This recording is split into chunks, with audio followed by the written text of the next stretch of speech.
Owning a Toyota Hybrid is supposed to be one of the smartest financial decisions you can make as a driver. Lower fuel costs, lower maintenance demands, long-term reliability that outlasts almost everything else on the road. That's the promise. That's what the numbers say. That's what every review, every forum post, every satisfied owner tells you before you sign the paperwork. But here's what almost nobody warns you about. The biggest mistake hybrid owners make doesn't announce itself. It doesn't cause a sudden breakdown on the highway. It doesn't trigger a dashboard full of warning lights. It doesn't make a noise you can hear or produce a symptom you can feel right away. Instead, it works quietly, slowly, in the background, day after day, mile after mile. It drains efficiency in amounts so small you won't notice them at first. It reduces performance so gradually that your body simply adapts without registering the change. And it turns what should be one of the most cost-efficient vehicles ever built into a slow, invisible financial leak. Not overnight, not in a single dramatic repair bill, but over months, over years. And by the time most drivers finally stop and do the math, the loss has already compounded into something significant. Something that could have been prevented entirely if they had known where to look. And that's exactly what this is about today. Because the truth about Toyota hybrids isn't that they're unreliable. They're not. Toyota's hybrid engineering is genuinely exceptional. These vehicles are built to last. But that durability creates a dangerous assumption in the minds of the people who drive them. An assumption that because the car is engineered to endure, it doesn't require the same level of active attention as a traditional vehicle. That assumption is where the problem begins. Hybrid systems don't fail dramatically. They degrade gradually. They compensate internally. They adapt. And so does the driver. Fuel economy drops by a few %, and it gets written off as traffic. Performance feels slightly inconsistent, and it gets ignored as weather. But underneath all of that quiet adaptation, the numbers are shifting. Efficiency is declining, and the long-term cost is quietly, steadily rising. The truth is this: hybrid ownership is not about avoiding maintenance, it is about precision maintenance.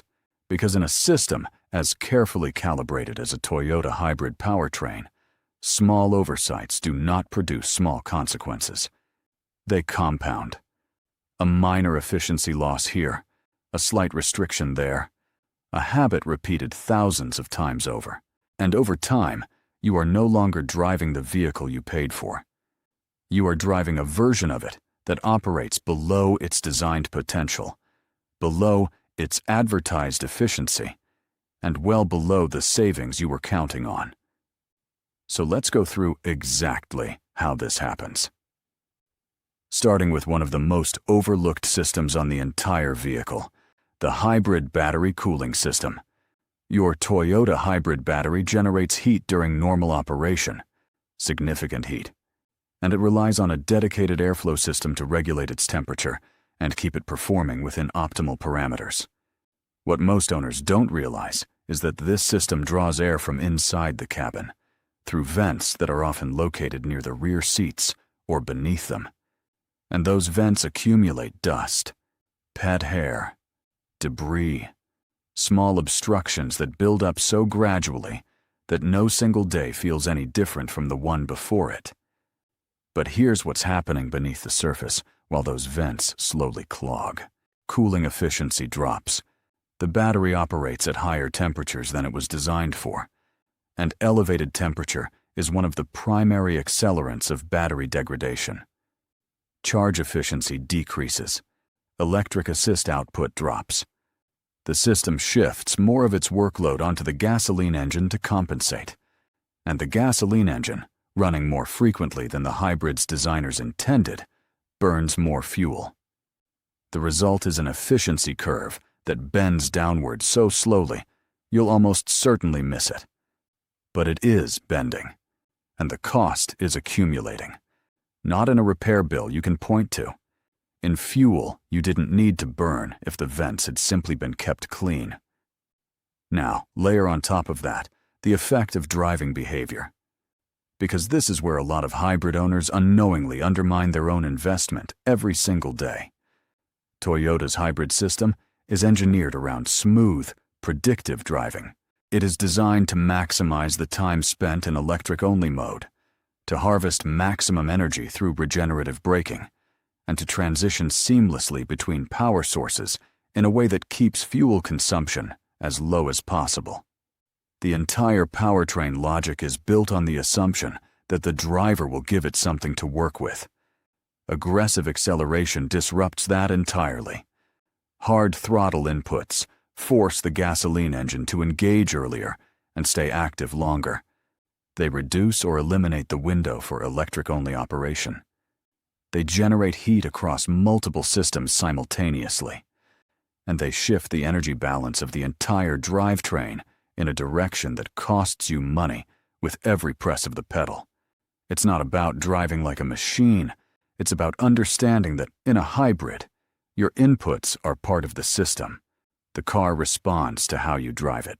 And if you drive it the same way you drive a conventional vehicle, you are leaving a significant portion of your fuel savings on the table every single day. Multiplied across years of ownership, that behavioral inefficiency adds up to a number that would surprise most people. Moving further into the system, we reach a misconception that is genuinely widespread, even among experienced hybrid owners. And it has to do with engine oil. The thinking goes something like this: my hybrid engine runs less than a conventional engine. The gasoline motor shuts off at low speeds. It's not working as hard. So the oil must last longer, and I can push my change intervals a little further without any real consequence. This reasoning is understandable, and it is incorrect. The hybrid engine's stop-start cycle creates a specific kind of stress that is actually harder on engine oil in certain ways than continuous operation. Every cold start subjects engine components to wear before full oil pressure and temperature are established. Repeated short thermal cycles allow condensation to accumulate in the oil, degrading its protective properties faster than sustained highway driving would. And if oil changes are delayed in response to the false sense of security created by reduced engine hours, internal wear increases. Quietly, gradually, in a way that won't show up on a diagnostic scan until the damage has already been done. The engine that feels like it's being spared is actually being subjected to a different kind of strain, one that requires consistent, disciplined maintenance to manage properly. Then there is the brake system, and this one is particularly counterintuitive. One of the most celebrated features of hybrid braking is regenerative deceleration. The system converts kinetic energy back into electrical energy during slowdowns, which means the physical brake pads and rotors are used far less frequently than they are in a conventional vehicle. For most everyday driving, the friction brakes barely engage at all. This is genuinely good news for pad wear, but it creates a problem that most hybrid owners never anticipate. Brake components that go long periods without being fully exercised are prone to corrosion. Rotors can develop surface rust that, in a non-hybrid, would be scrubbed away naturally through regular use. Calipers can begin to seize. Pads can bond unevenly to rotors during extended periods of minimal contact. And because none of this causes an immediate performance drop in normal driving conditions, it goes unnoticed. Until the moment it doesn't. A hard stop on the highway, an emergency braking event. And suddenly, the friction brakes, which haven't been doing much work, are asked to do everything. That is exactly the wrong moment to discover they've been quietly deteriorating. Regular inspection and periodic activation of the friction brakes as part of a conscious maintenance routine isn't optional in a hybrid. It's essential. The regenerative system is an advantage, not a substitute for brake system care. Let's talk about tires next, because this is one of the quietest efficiency killers on the list, and one of the easiest to prevent. Tire pressure has a direct and measurable impact on rolling resistance. In a conventional vehicle, a few psi low is noticeable eventually, and it costs some fuel economy, but the system absorbs it relatively well. In a hybrid, where efficiency gains are built on minimizing every possible source of energy loss, incorrect tire pressure functions like a constant drag on the entire system. Low pressure increases the contact patch, increases rolling resistance, and forces the powertrain to work harder to maintain speed. The efficiency penalty is real, it is ongoing, and it compounds across every mile driven. Beyond pressure, tire selection matters as well. Not all tires are engineered with the rolling resistance targets that a hybrid system is designed around. Replacing original equipment tires with a set that prioritizes handling or noise over efficiency can quietly reduce fuel economy by a meaningful margin, without any warning light, without any obvious symptom. Just a gradual, invisible drain on the savings that were supposed to justify the hybrid premium in the first place. There is another layer to this that goes almost entirely undiscussed. Software. Modern Toyota hybrids are not purely mechanical systems. They are deeply software dependent. Energy management algorithms determine when and how to transition between power sources. Battery conditioning routines optimize charge cycles. Engine control modules coordinate fuel injection timing with electric assist output. These systems are refined over time. Toyota issues calibration updates and software corrections that improve the accuracy and efficiency of hybrid operation. And vehicles that haven't received these updates are not running the version of the system that Toyota's engineers currently consider optimal. This is not a failure. It is an inefficiency.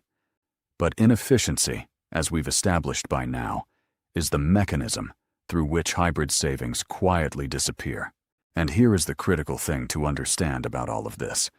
Each of these issues, taken individually, seems manageable. A slightly clogged vent, a driving habit that's a little aggressive, an oil change pushed a few weeks past the interval, brake components that haven't been inspected recently, tires running 2 or 3 psi low, software that hasn't been updated in a year or two. None of these feel catastrophic in isolation, but they don't exist in isolation. They exist simultaneously in the same vehicle, accumulating their effects on the same system.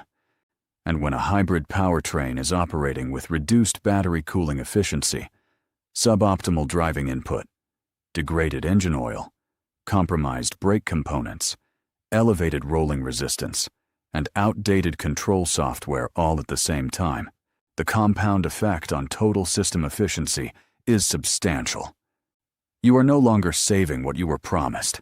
You are compensating for a version of your vehicle that has quietly drifted below its designed capability. And the financial consequence of that drift is not captured in any single repair bill.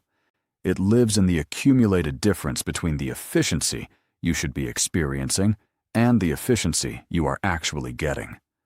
Multiplied across years of ownership, across tens of thousands of miles. Zoom out even further and consider what this means for the total cost of ownership picture. Lower fuel savings than projected, maintenance corrections that could have been avoided, reduced battery lifespan from accumulated thermal stress, and at the end of ownership, when it comes time to sell, a vehicle that is quietly depreciated faster than it should have. Because used hybrid buyers know what to look for. Battery health reports are increasingly accessible. Efficiency history matters. Maintenance records matter. And a hybrid that has been allowed to drift below its optimal performance over years of ownership will reflect that drift in the offers it receives. The hidden loss doesn't end when you hand over the keys. It follows the transaction. So what does the right approach actually look like? It starts with the battery vents. Locate them. Understand where they are in your specific model, and keep them clear. Make this part of your routine in the same way you'd check fluid levels. It takes minutes. The long-term protection it provides is significant. Smooth your driving inputs, not to an extreme, and not in a way that creates its own risks, but with enough awareness of how hybrid energy management works to give the system what it needs to perform. Gradual acceleration, predictive deceleration, conscious use of regenerative braking. These are habits that cost you nothing and return measurable efficiency dividends over time. Follow your oil change schedule precisely. Don't rely on the assumption that reduced engine hours means extended intervals. The stress profile of a hybrid engine is different, not lighter, and it requires the same disciplined maintenance cadence as any performance-oriented power plant. Have your brake system inspected regularly by someone who understands hybrid braking. Confirm that calipers are moving freely, that rotors are in good condition, and that the friction brakes are being exercised enough to prevent corrosion from taking hold between service intervals. Check your tire pressure consistently, not once in a while when you happen to think of it, but on a schedule. And when it's time to replace tires, prioritize models that are rated for low rolling resistance. The investment pays for itself in sustained efficiency. And stay current with software. Ask your dealer whether calibration updates are available for your vehicle's hybrid management systems. This is not a service that gets advertised proactively. You have to ask, but it is one of the simplest ways to ensure that the system managing your fuel economy and battery longevity is operating on Toyota's current best logic, rather than something from 3 years ago. Here is the reframe that changes everything. Maintenance is not a cost. Maintenance is the mechanism by which you protect the investment you already made. You're not spending money. You're preserving efficiency. You're extending battery lifespan. You're defending resale value. You're ensuring that the long-term savings you were promised when you bought this vehicle actually materialize in your ownership experience, rather than quietly evaporating into a series of small, preventable inefficiencies. The moment you see hybrid ownership as an active relationship rather than a passive transaction is the moment the vehicle begins delivering what it was designed to deliver. So here is the reality. Toyota hybrids are still some of the most efficient, most reliable, and most financially sound vehicles available to consumers today. That is not marketing. That is the result of decades of engineering refinement and real-world validation. But their efficiency is not self-sustaining. Their reliability is not unconditional, and the savings they're capable of delivering are not guaranteed. They are the result of a system that performs as designed, only when it is given the consistent attention that precision engineering requires. The biggest mistake is not buying one. The biggest mistake is assuming that because it was built to last, it will take care of itself. Because hybrid neglect doesn't announce itself. It accumulates, in efficiency lost, in performance surrendered, in money spent that didn't have to be, and in value that quietly, invisibly disappears long before the damage becomes obvious enough to force action. Pay attention to the details. Because in a hybrid, that attention is not optional maintenance. It is the entire investment strategy. And small actions, applied consistently over time, do not produce small results. They compound in exactly the direction you want them to.